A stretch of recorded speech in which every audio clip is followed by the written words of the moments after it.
Assalomu alaykum. Yurtimiz va xorijda bo'layotgan muhim voqealar tafsiloti bilan efirda xabarlar. Studiyada Hurmatay Nurmatova. Avval bugungi dasturimizning qisqacha mazmuni bilan tanishib oling.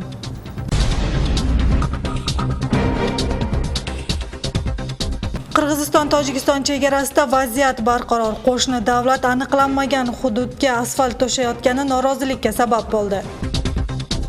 Batkendagi To'rtko'l suv omborida cho'milish xavfli. Hududdagi tushuntirish ishlari qanday bormoqda? O'sh shahrining aholisi ichimlik suvidan 10 million so'm qarz. Qarzdorlar ro'yxatida kimlar bor? Hindistondagi yosh bolalar orasida ensefalit kasalligi paydo bo'lib, 100 dan ortiq bola vafot etdi.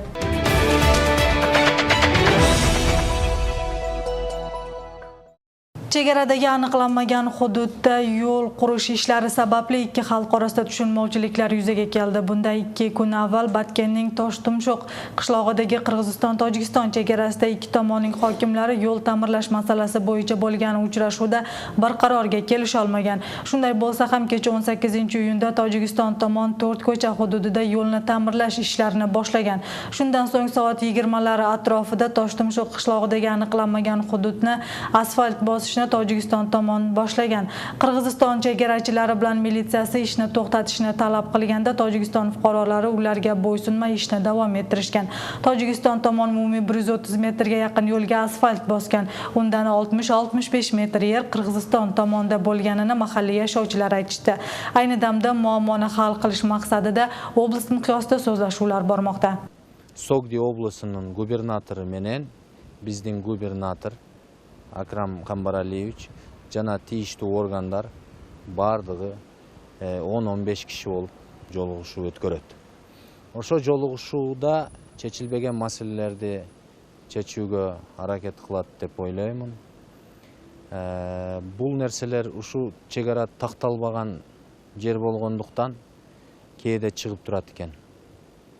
Hozirgi uchurda Tajik tarafdagi, Qirg'iz tarafdagi büt qurilishlar bo'yicha to'xtatolu deb chechdik 21-ne cheyin. Batkendagi To'rtko'l suv omborida cho'milish xavfli, sababi suv ombori sug'orish tartibida qurilgani uchun cho'milish uchun sharoit yo'q. Mutaxassislar har yili cho'milish mavsumida To'rtko'l omborida odam o'limi bilan bog'liq voqealar ko'p bo'lishini aytib ogohlantirishadi.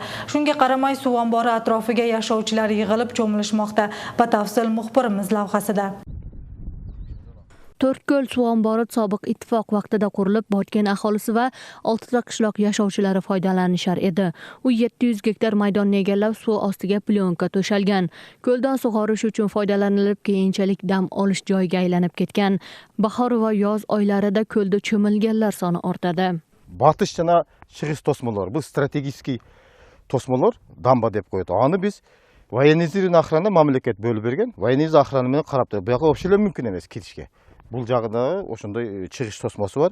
Ошо эки жерди мамлекет функционал абасымен бөлүп берген. Калган жагага биз мисалы караганга андай kuch qarajat bo'lganga emas. Suv ombori cho'milishga moslashmagan, xavfsizlik saqlanmagan uchun o'tgan yili 4 kishi suvda cho'kib halok bo'lgan. Joriy yil mavsum boshlanishi bilan 2 kishi To'rtko'l suv ombori sobiq ittifoq vaqtida qurilib, Botken aholisi va 6 ta qishloq yashovchilari foydalanishar edi. U 700 gektar maydonni egallab, suv ostiga plyonka to'shalgan. Ko'ldan sug'orish uchun foydalanilib, keyinchalik dam olish joyiga aylanib ketgan. Bahor va yoz oylarida ko'lda cho'milganlar soni ortadi. Batış jana шығыс tosmalar, bu strategik tosmalar damba deb qo'ydi. Ani biz военизирин охрана мамлекет бөліп берген. Воениз охранымен қарап тұр. Бұяққа вообще мүмкін емес кетішке. Бұл жағында ошондай чыгыш тосмасы бар. Ошо эки жерди мамлекет функционал абасымен бөлүп берген. Калган жагага биз мисалы караганга андай kuch qarajat bo'lganga emas. Suv ombori cho'milishga moslashmagan, xavfsizlik saqlanmagan uchun o'tgan yili 4 kishi suvda cho'kib halok bo'lgan. Joriy yil mavsum boshlanishi bilan 2 kishi olamdan o'tgan. Mazkur fakt 15-iyun kuni ro'yxatga olingan. Kecha kuni shu Batken shahrining Batken territoriyasida 2 bola qazo bo'lgan. Аны ошо жеринде куткаруу боюнча биздин Баткен шаарында жайгашкан ошо биздин атайын куткаруучулар тобу жетип барып шартка байланыштуу каза болгондон кийин алып чыгышкан. Shu sababli mutasaddi tomonlar suvga tushishni xavfi borasida tez ommaviy axborot vositalarida ogohlantirishlar berishadi. Shu bilan birga ko'l yoqalariga ham xavfsizlik borasida e'lonlar yopishtirilgan. Biroq bu ishlar besamar bo'lib, kundan kunga dam olishga kelganlar soni ortib bormoqda. Mana hozir qarab tursanızlar, bu yerda men shuni jilg'a aytaman, mana ko'l ilayda bu, ilay. Bu kileyden ham o'tgan narsa-da, kiley. Kileyda joyda qoladi.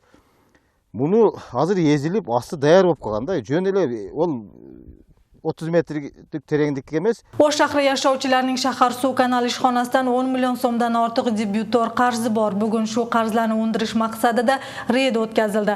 Mazkur xizmat o'zini o'zi moliyalagani uchun qarz tufayli xodimlar maoshlarini olish olmay qiynalishmoqda deb bildirishgan. Ichimlik suvidan bo'lgan qarzni to'lamagan fuqarolarning ko'pchiligini davlat ishlarida ishlagan amaldorlarning yaqini yoki qarindoshlari tashkil qiladi. Reyting borishi bilan navbatdagi lavhada tanishasiz. O'sh shahridagi Asqar Shakirov ko'chasida istiqomat qilgan mazkur oila O'sh suv kanal xodimlari kelganda doim shunday nizolashishga boradi. O'sh suv kanal ishxonasi so'zlariga ko'ra, bu oila 2008-yildan beri suvga umuman pul to'lamagan. Eng oxirgisi 2015-yili faqat 600 so'm to'lagan. O'shandan beri umuman suv uchun pul berilmagan. Buga çeyin ağır ay sayın biz gelip şottorun tarqatıp şottorun berip turabız. Biz gelgen malda üyün jabap alat. Buga çeyin bir 40 aylı desek bizge Çaragöl'dön kolu ağır nesi dep korkutkan, ürkütkan neme vaqtlar bolip atat. Uy egalari eshigini ochmay turib, biz pul to'laganmiz deya aytishdi. Ulardan izoh olishning imkoni bo'lmadi. Shu bilan birga uyni yangi sotib olganmiz, suv kvitansiyalar esa uyning avvalgi egasida qolgan degan bahonalar ham aytildi. Davlet satıp ketkenden keyin bu Joldoshuk üyesi baratdagi Vodokanaldan familiyasını Joldoshukka ötközüp alat. Oşonuň üçin Joldoshukka gelip atat da. Anan bu lisoy şotu, mına adres bu özgörülmeydi. Hiç kaçan köçönü üyünü 248 6 dep baraş. Bunu hiç kaçan özgörtü albayız biz. Familiyasını özgörtüşü üçün biz şart al. Gosregistrden beret familiyasını ötközüp alat, satып alganda biz özgörtüp bere alabız. Al bizge dagor tüzgöndө эле ошондой болуп турат. Эгерде мына lisoy şotu ötkö ошон үчүн бул мен Жолдошукка келип атат, күйөөм атында деп атат да бул. Күйөөсү барып өзгөрткөн. Biz барып буну күйөөсүнүн атына жазып койгон жокпуз. Өзү барып өзгөрткөнүгө байланыштуу ушунча Жолдошукка келип атат. Suvga pul to'lamaganlarning ko'pchiligi 10 ming so'mdan oshiq qarzi bor. Kvitansiyalar berilgandan keyin to'lamasa, ilojsiz suvni o'chirishga majbur bo'lishadi. Qarzdарды өндүрүү максатында ушул окшогон рейдтерди уюштуруп жатабыз. Өзүңүздөр көргөндөй бүгүнкү рейдтин жыйынтыгында 20 миң деген ашык карыз бар абоненттер болду. Кимдер төлөбөйт дегенде эле ошо өзүңүздөр бүгүн байкадыңыздар. Барлар жашаган үй жайы жакшы адамдар төлөбөй жаткандыгын көрдүңүздөр. Ошон үчүн мен элдерден суранып айтып кетет элем. Сууга болгон төлөмдү төлөңүздөр убагында. Эгерде сууга болгон карзыңыздар көп болсо, биз Водоканал ишканасы сууңуздарды токтотобуз.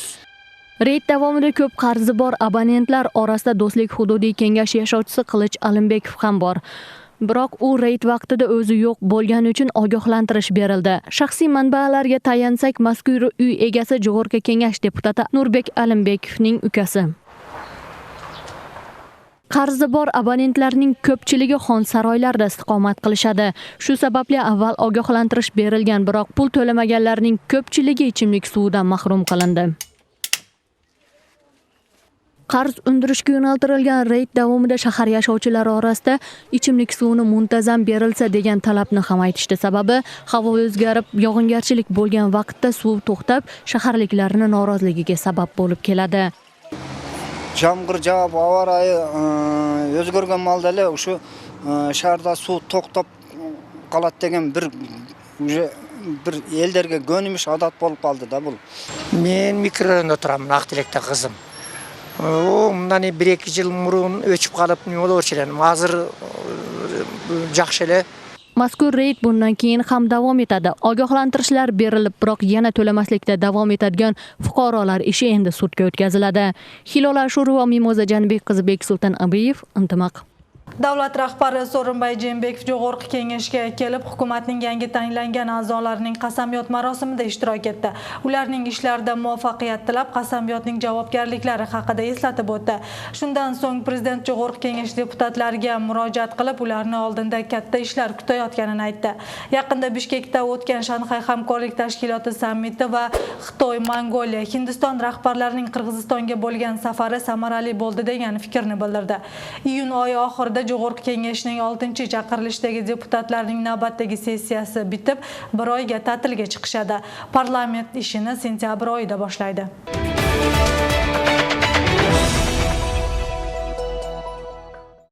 Premier-ministr Muhammadqal'ay Abulg'aziyev sanitar, fitosanitar va veterinar nazorat tizimini yaxshilash bo'yicha yig'in o'tkazdi.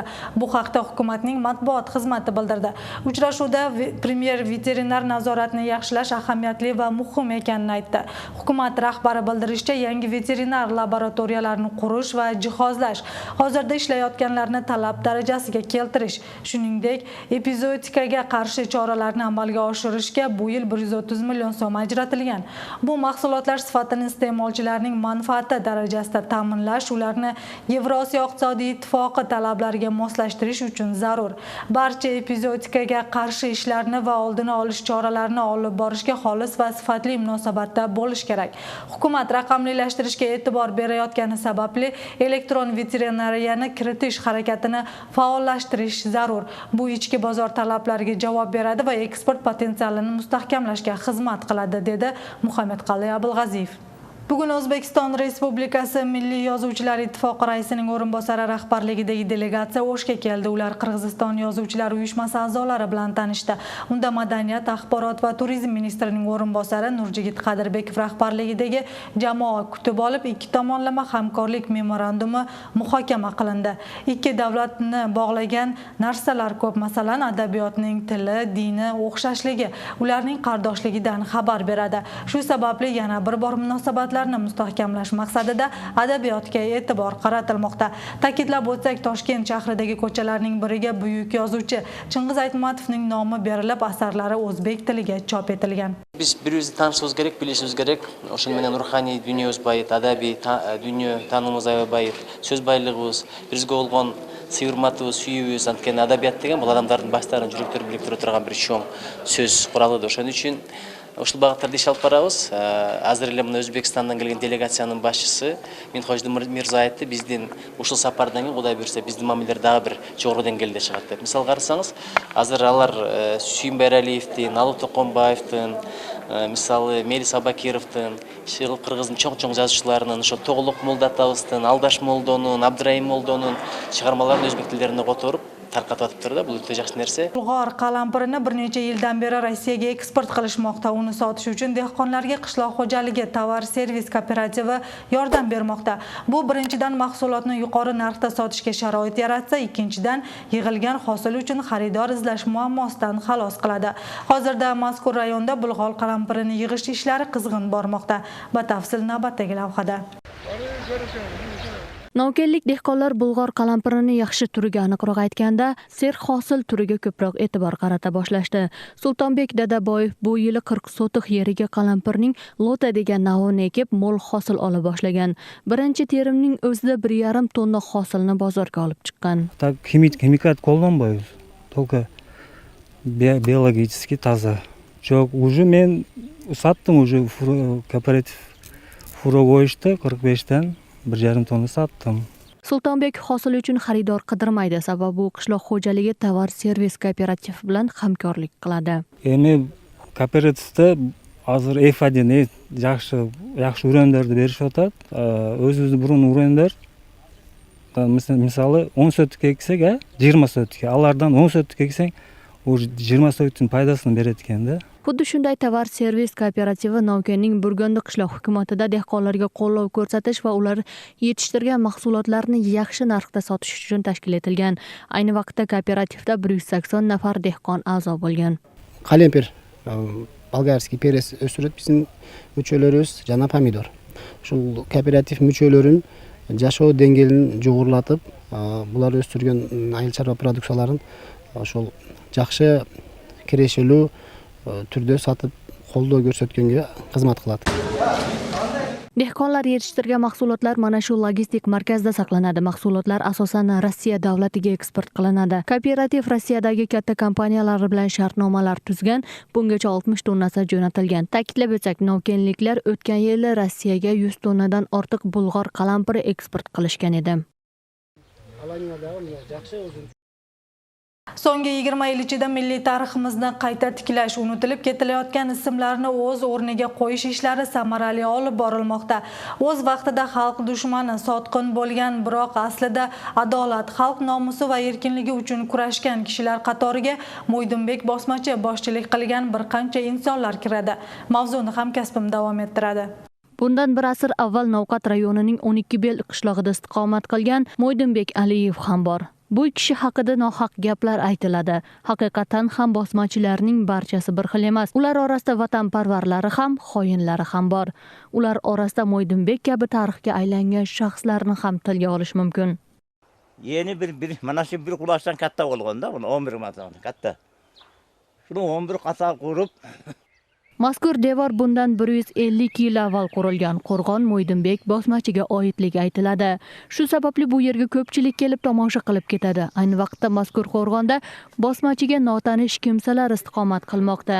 Bu yerdagilar uni avlodimiz deyishadi. Mo'ydin cho'ng'otani paxsasi biz yoshlik malımızda 12 paxsa edi. Biz chiqchuvalchi emas edikda. Biyigeli o'ta. Bu hali qor javob, jamg'ir javob nima bo'lganiga baylanishdi, paxsalari azayib ketgan hozir. Nomi tarix zarvaraqlarga muhrlangan Mo'ydinbek haqida turli fikrlar aytilib kelinadi. Qishloqdoshlarning so'zlariga ko'ra, u Naray qishlog'i atrofiga 5 gektar maydonga qo'rg'on qurgan. Mana o'sha devorlardan hozir ham saqlanadi. 10 bu 9 bu qilib paxsa qilib urdiram degan. Keyin 11 paxsa qurilgan ekan. Şunu 11 paxsa qurganda at bilan develetib shunday pishib qilib qilgan ekan. Yeni bir qulochdan kengroq deb aytib bering. Men endi mana shu o'lchaganim yo'q, biroq o'shani chaq bilan shunday aytiladi endi. Tarixiy ma'lumotlarga nazar soladigan bo'lsak, bosmachilarning aniq manzili ko'rsatilmagan. Sobiq ittifoq vaqtida bosmachilar degan so'z doim bandit yoki jinoyatchi degan ma'noda tushunilgan. Ko'p yillardan beri bosmachilar tarixi va ularning maqsadlarini o'rganayotgan tarixchi Jo'ldosh Bo'tonoyev bosmachilar haqida bularni ma'lum qildi. 20-30 yildagi uluttuq boshtonduq kurashning liderleri deb atashimiz kerak. Men alarni batır qilgim kelmaydi, biroq uluttuq boshtonduq kurash, erkinlik uchun bo'lgan, azatlik uchun bo'lgan Qirg'iz elining bo'lsa, Ferg'ana o'rönündagi Qirg'iz, O'zbek, Tajik jana boshqa ellerдің Ferg'ana o'rönündagi azatligi uchun harakat qilgan, o'shaning uchun bosh ko'tarib chiqqan liderlar deb aytishimiz kerak. Aniqlangan ma'lumotlarga e'tibor qaratadigan bo'lsak, 20-asrda bosmachilar orasida Qirg'izistondan chiqqan 100 ga yaqin kishi ham bo'lgan. Bosmachilar harakatining geografiyasi Qirg'iziston janubidir. Farg'ona vodiysi ko'pincha Sovet hukumati bilan nizolashgan. Olimlarning so'zlariga ko'ra, bosmachi bolsheviklar tomonidan ilgari surilgan qalbaki tushunchadir. Boshqacha aytganda 1918-34 yillarda Markaziy Osiyoda Sovet hukumatiga qarshi bosh ko'targanlarni Sovet tarixchilari bosmachi deb atashgan. Hilol Ashurova, Jusuf Qo'shmato'g'li, Intimaq. Germaniyalik sayyoh Yurgen Mant O'sh shahriga may oyida velosiped bilan kelgan. Sayyoh uchun eng asosiysi davlatlarni aylanish emas, u yuzlagan kilometr yo'llarni ortda qoldirishni g'alaba deb hisoblaydi. O'shga kelgan turist endi safarini O'sh, Saritash, Irkeshtam yo'li orqali Xitoy tomon davom ettiradi. O'sh shahrini xaritadan izlab topib kelgan sayyoh bizning muxbirlarga Qirg'izistonning chiroyli joylari va o'zgachaligini aytib berdi. Yurgen Mandel O'shga may oyida kelgan. U boshqalar kabi O'shga samolyot yoki avtotransport vositalarida yetib kelmadi. 4-aprelda velosiped bilan Germaniyadan yo'lga chiqqan. Bir oydan ortiqroq vaqtda Qirg'izistonga yetib keldi. Yurgenni ko'rganlar oddiy turist qatori qabul qilishadi. Uning yagona maqsadi minglab kilometrlarni velosiped yordamida bosib o'tishdir.